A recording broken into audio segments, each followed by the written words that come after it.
Welcome! I'm so glad you're here.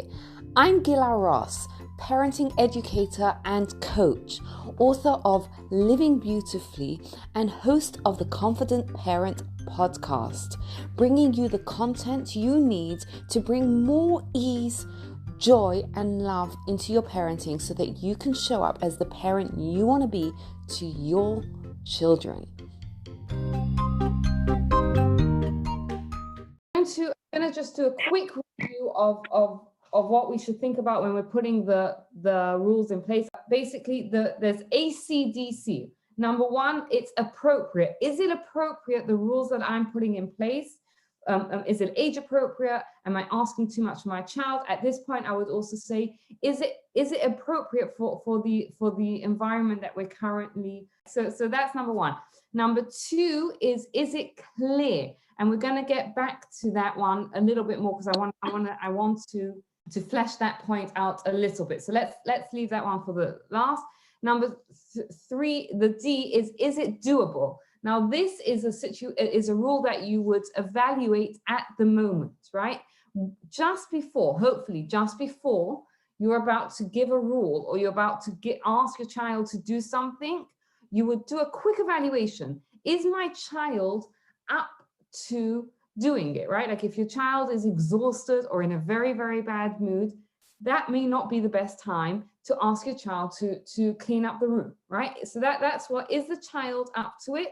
And the second part of it is, and I think Yael mentioned this last week, is are you up to following through, right? Because whenever we issue a rule or we tell a child to do something, we have to be prepared to follow up. Now, if I'm exhausted, right, and I'm going to say something to my child, but I just don't have it in me to follow through, don't do it. It's better not to ask your child to do something than to ask them to do it and not to follow through on it. Now, obviously, there are certain situations where you have to follow through, right? If your child is beating up another child, you have to, right? But we're talking about things that say, you know, where you have the choice to just drop it. Fourth part, the second C is it consistent, right? We try and do it and do things that are consistent so the child knows what to expect, right? So for example, Sarit mentioned a 9 o'clock bedtime, right? So it's a consistent thing, right? The child always knows, you know, it's not that bedtime one day is 6:30, the next day it's 10 o'clock, right? Are we being as consistent as possible with the child? Now let's go back to the clear. This is quite important because sometimes we think we're being clear, but we're not actually. I'll give you an example, right? We sometimes say, have you ever heard yourself as a parent tell your child, be nice? Hands up if you've ever said that to your child. Now let me ask you the question, what does be nice mean? If I'm 6 and I'm mad at my brother or sister and I don't shove them into a corner, am I being nice?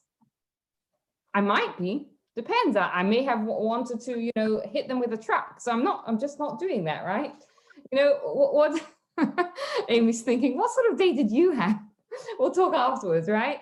No, I was thinking it's exactly the same as my home. So what does it actually mean to be nice? Now, for some kids, when you tell them be nice, they know what you mean, right? They know how to do it. But we have to understand for a lot of kids, be nice doesn't actually mean anything, right? Then we talk about be polite, be respectful, right? It doesn't mean enough to our children.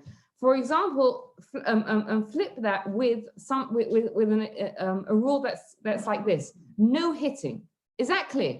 If you're telling a child, I expect no hitting in this house, right? Or whatever it is, or no hitting. The child knows exactly when they've crossed that line, right? For example, when you tell a child, be nice, they are not exactly sure at what point they have crossed the line. But when you say, for example, no hitting or no foul language, right? Or, you know, or no calling people names, exceedingly clear. Now, how do we deal with this? We spoke about that we give energy to the positive, right? We teach rules what we're going to do from now on, we're going to show is we're going to teach rules in a very clear, consistent fashion, but we're giving energy to the positive, right? So how are we going to teach rules? So very often what happens is, if you think about your parenting day, is that we teach rules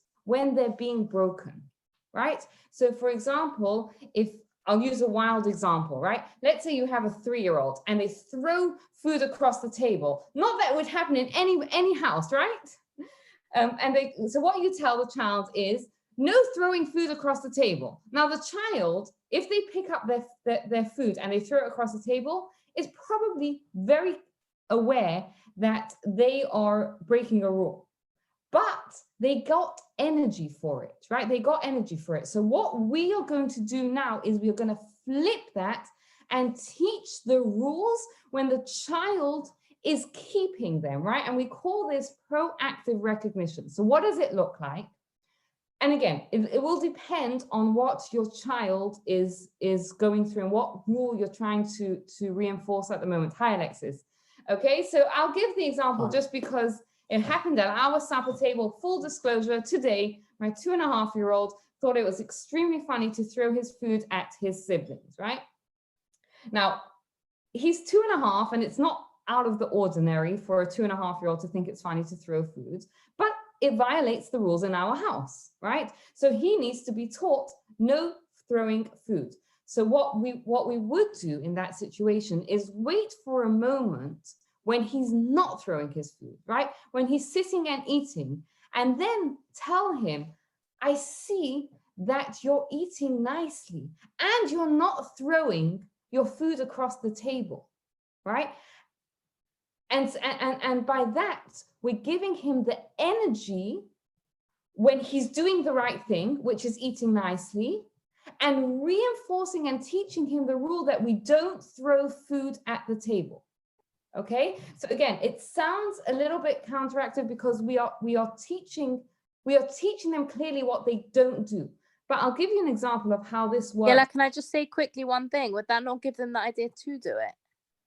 Okay, that's a great question, Yael. So obviously we're only teaching it when the child needs to teach it. If your child has never thrown food across the table, then you wouldn't have to do that, right? But if it's a child that's doing it, yeah, I'll get to that question in a minute.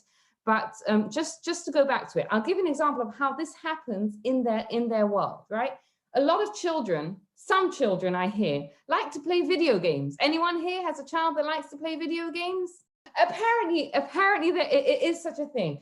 One of the reasons why kids love them, besides all the psychology that's put into them to make them play again and again, is because there's absolute clarity, right? In the video games, there's no fuzzy lines. There's no like, sometimes it's okay, sometimes it's not. But also the rules a lot of time are in the negative, right? You must not hit that person, or you must not do that, right? Think about football, for example. A lot of it is, that's a foul, that's not right. They know exactly where the lines are. So that's what we are trying to replicate. We're trying to give them very clear lines, right? And of course, it depends on what your child is going to need to go through. So if your child right now is not struggling with throwing food across the table, that's not a rule that you need to teach them. If your child is not struggling with any breaking rules of anything, then disregard it and just go back to the Kodak moments and the experiential recognitions. Don't worry about this.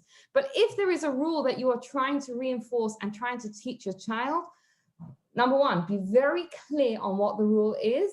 And number two, by the way, the clarity is with yourself, right? You have to know that clarity. We'll come to it later. You may or may not even have to discuss that rule with your child. That's an important point that I forgot to mention. We're not just talking about discussing the rule with your child yet, right? Number one, it's you knowing what that rule is, right? You having that clarity of what that rule is. For example, Amy said, she knows bedtime is bedtime. And for us, the example that I shared, no throwing food at the table, at the supper table, or whatever it was. Right, so that's number one, you have to know. And number two is we call it, we give proactive recognition, is we find the times when the child is following the rule. And then we give them recognition, and we show them that they are following the rule that we've put into place.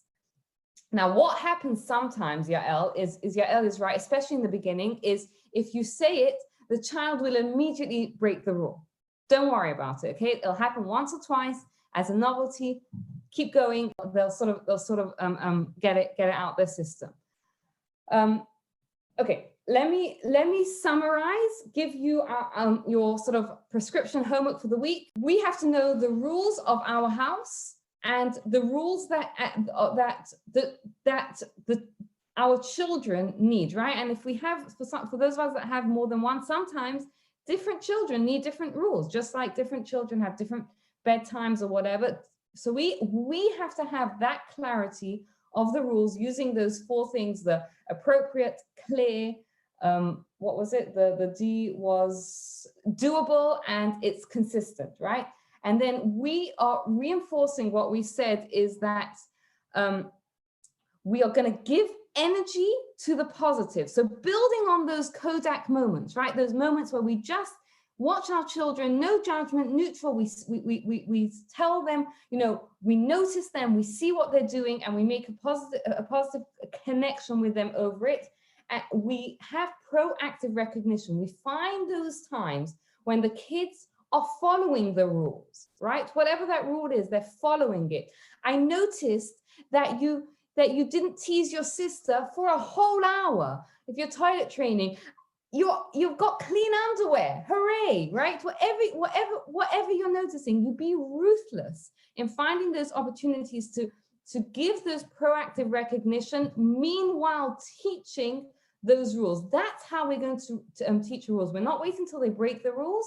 We're finding those moments when they are listening to the rules. Now, meanwhile, we are going to get to this later on in the course. We are going to get to how we deal with when they break rules.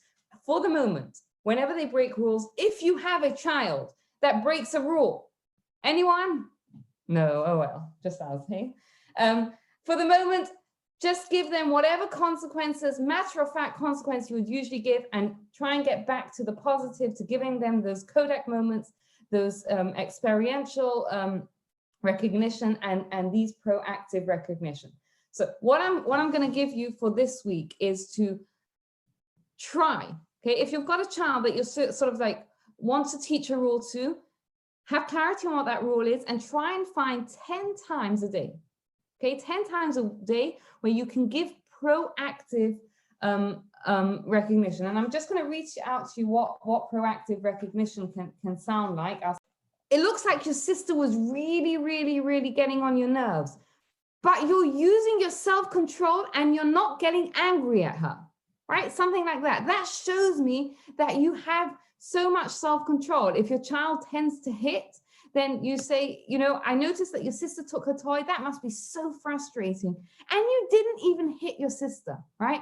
And again, it has to be, I think someone mentioned it a few weeks ago, it has to be genuine, right? Think about how frustrated we get when they break the rules. Now we're taking that energy and we're pouring it into when they are keeping the rules, and we are giving them that recognition and teaching them the rule that way.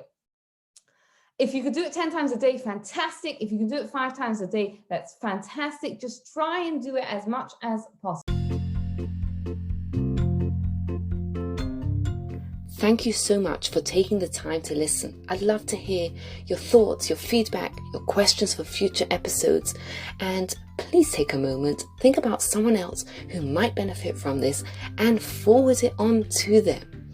If you enjoyed this podcast, you'll love my book, Living Beautifully, for more insights on how to bring meaning, joy, love into your life based on timeless Jewish wisdom. Thank you. Have a wonderful day, and please take a moment to rate, review, and subscribe to the podcast so you don't miss out.